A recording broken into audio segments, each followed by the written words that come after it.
What all that is about, all of that is about starting something bigger. Thinking about this region, as I said, in 12 months' time, in 3 years' time, in 10 years' time. And we know that regardless of how well we are able to diversify the local economy, tourism is always going to be one of the most important parts and most important features. So as I said, it has to always stay as one of our top priorities. But we need to have an eye to the future, and we need to understand the experience we've had with the global financial crisis. I've sat down with members of the Chamber and the Executive over the last 2 years, and one of the most constant refrains I hear from the business community here and the broader community of Cairns is, as important as tourism is to us, if we continue to overly rely on it, we leave ourselves exposed and vulnerable to fluctuations in the world market over things we have no control, such as the Australian dollar or the global financial crisis. So we need to keep working on the overarching project of diversifying the Cairns economy. One of the first things we decided in the reconstruction effort and funding that effort was that we would not cut any of our infrastructure projects, because we understand that they are important to the local economies as they're constructed, but they are equally important in many cases to transforming and acting as a catalyst in those economies after they are constructed. So here in Cairns, no cuts whatsoever to all of the planned infrastructure, and we're investing $1 billion in new infrastructure in the Cairns and Far North region this year. But we've got more to come and more planned. For example, our commitment to work in partnership with the Council and the Federal Government to develop a cultural centre here as part of what this community is based on. And when it comes to the reasons why people visit places, arts and culture have to be right up there as part of what you offer the world. And arts and culture has to be part of what you offer the people who live in this community. And it's things like cultural centres that can transform the way that people see their city and live in their city and visit that city. So happy to confirm that we'll be maintaining all of those projects, whether it's the redevelopment of the hospital, other planned infrastructure, or those projects like the arts and cultural sector. Instead of cutting infrastructure projects to pay for our reconstruction effort, instead of putting those jobs at risk that would have been otherwise involved in that infrastructure, we've made the decision to allocate the funds that we will gain from the long-term lease of the Abbott Point coal terminal that's expected to raise $1.5 billion. The original plan was for that $1.5 billion to go to paying down debt. We took the view that right now the priority has to be reconstructing the damage from our recent disasters, and that's what it will pay for, so we can continue on with the local projects in every region of Queensland and not touch them. We also we worked together as a business community and government about 18 months ago to put together a Cairns economic rescue package. And what you saw in that package was a real focus on diversification. And much of that package, due to hard work, particularly from some of my local members, but the work that the business community here, particularly the Chamber, did in thinking through what should the priorities be, has really come to fruition. And I'm pleased that this morning I was able to join with a number of representatives from the community to open the new Great Barrier Reef International Marine College. This was an idea that had been around for a long time, and we worked hard to accelerate it and bring it forward as part of our response to the GFC, to a project that we brought forward to stimulate that building sector.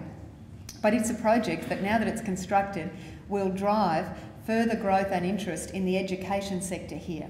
You are already blessed with a number of very good schools, and of course with a great university, with James Cook University. James Cook University, we put money in last year's budget to build a clinical dental facility. The Vice-Chancellor's told me earlier today that we're almost ready to turn the first sod, and construction will be starting this in the next couple of months. So a good example of investing in education. What does that do? Well, it brings people from around Australia and from around the region. The Marine College is the only marine college in mainland Australia. The only current one in the country is in Hobart. And what we'll be looking for is bringing students from Singapore, from other parts of Asia, and from all over Australia. If you're someone who wants to work in the marine industry, you've got to choose between Hobart or Cairns. I reckon you guys are going to do pretty well out of that. So I've been there this morning. It's state of the art. It's an incredible string in your bow, and if any of you get a chance to have a look at it, it really is quite remarkable. It's world-class infrastructure, and it will attract people to qualifications in that very important sector. Once you get a sort of for concentration of people with high skills in that sector, that can then potentially drive investment into the marine industry here, growing the existing marine sector and adding that strength to the local economy. Similarly, I was pleased to open just before Christmas the new cruise liner terminal. What a beautiful piece of architecture, and the locals who worked on it have just done such a magnificent job. It's added something extraordinary, I think, to your cityscape. And for those international visitors or locals who are visiting, it's terrific. But it's also given you a facility where you can hold functions, where you can hold business meetings, where you can put on art exhibitions. It is something that I think is a great addition to Cairns. We've also, in the part of the Cairns plan, the economic plan, didn't just look at the city of Cairns but the region, and allocated $13 million to the Mareeba Airport upgrade that will grow the aviation sector between the Cairns Airport and the Mareeba Airport.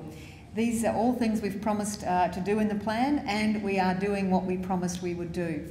I think everyone understood that something like the Marine College was not going to have an overnight effect, but as of today, it's formally opened, and I think you'll see it grow and grow over years to come. We also understand that it's not only about that economic infrastructure, it's also got to be about social infrastructure. A city like this and a region that is dependent on the services in this city needs to have, for example, a great hospital. You might have seen while I've been here this week, I've announced that we will be looking to review the health services plan so that we can have absolute confidence and certainty that we take into account the experience in Cyclone Yasi of evacuating that hospital. We have to factor into our long-term planning contingencies for the city of this size and for a region of this size. So what I want out of that, and what I want you to have, is absolute certainty about what will happen on that new health services site at Edmonton, when will it happen, and what services will be there, and how does that provide good, solid backup in the event of other disasters. So having had the experience of Yasi and having to go through that evacuation, I think we need to learn from it, and we need to factor it into how soon we look at backup or secondary operational capacity, particularly surgical and operating theatres on the Edmonton site. That'll be a process, that'll be a public process this year, and by the end of this year we should hopefully have some good answers on that. We also identified through that plan, in consultation with the Chamber and other business community representatives, that Cairns had an extraordinary opportunity to become a real services hub for the growth that we're seeing in the PNG economy. And as part of that, we said we'd appoint a trade commissioner based in Cairns to work with the business community to build on those opportunities. I'm very pleased that Jeremy Bligh has taken up that position. I know he's been doing a lot of work with people in relation to it. The Treasurer has done a trade mission, and that's something we intend to really build on. That's a long-term plan. It's not going to happen overnight, but it is something that offers us a very strong future. In that vein, since I last spoke to the Chamber, the government has signed a memorandum of cooperation with the PNG government, looking at or committing each other to work together to really investigate the opportunity for hydroelectric power from PNG into far north Queensland, which would back up your electricity supply and give you an electricity supply that's completely renewable. Now that project is a long-term project, and it's got to stack up commercially, but it's because of those links between PNG and here that we're committed to working on that project, and I look forward to talking to you more about it in detail at another time. If you put all of that together, I think you can see that Cairns has a very bright, strong future. But it can't all be based on government investment. We need to see more private sector investment. And I've been very heartened by the recent sale of the Sheraton Mirage in Port Douglas. That is one of the biggest investments in tourism in the region, and to have a new owner that's looking at upgrading it will be, I think, a real shot in the arm for Port Douglas. And when that happens in one part of this region, it's felt in other parts of the area. Similarly, the Cairns Airport, one of the biggest investors if not the biggest investor in Cairns at the moment, looking at a very significant upgrade of the facilities there with an eye to growing the aviation sector and creating an aviation hub here in the far north. So they are very encouraging signs, but we need to see more of it. And I know that when governments invest, that gives confidence to the private sector to come in behind. Ladies and gentlemen, I think the biggest challenge in front of us now is confidence. We need to believe in ourselves, and we need to back ourselves, and we need to have a very hopeful and optimistic view of what's in front of us. I know how tough people are doing it here, but I know what extraordinary assets you have. Great people, spectacular scenery, spectacular natural assets, a university that's world class. You put all of that together, and I think that something amazing can come out of some of the disasters we've seen. Out of the GFC, out of Yazi, what I want to see and what I want to work with you on is a bigger, brighter, better Far North Queensland. So thank you.